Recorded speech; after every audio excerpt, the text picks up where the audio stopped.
মিষ্টি কুমড়া দিয়েও যে এত মুসমুসে আর সুস্বাদু বড়া বানানো যায় সেটা একবার না খেলে বিশ্বাসই করবেন না। তো চলুন দেখে নেওয়া যাক আমি কিভাবে এই মিষ্টি কুমড়ার বড়া তৈরি করলাম।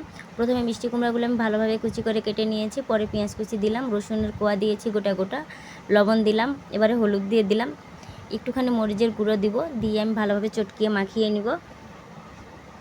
তো সবসময় তো আলুর চপ খেয়েছেন, আলুর বড়া, বেগুনি, ডালের বড়া, পেঁয়াজ এসবই খেয়েছেন, তবে মিষ্টি কুমড়ার বড়াও একবার ট্রাই করে দেখবেন, এটা খুবই সুস্বাদু আর খুবই ভালো লাগে খেতে। তো পরে আমি একটুখানি বেসন দিয়ে দিলাম, দিয়ে একটু জল দিয়ে ভালোভাবে আমি মাখিয়ে নিচ্ছি।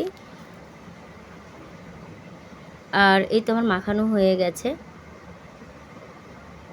ভালোভাবে একটু মেখে নিব। এখন কড়াইয়ে তেল দিয়ে দিয়েছি, তেলটা গরম হয়েও গেছে, একটা একটা করে বড়া দিয়ে সব বড়াগুলো আমি ভালোভাবে মুচমুচে করে ভেজে নিব। তো এখন উল্টে পাল্টে ভালো করে আমি ভেজে নিচ্ছি। তো এই তো আমার বড়া রেডি হয়ে গেল। তো অবশ্যই জানাবেন কেমন হলো, আর আপনারা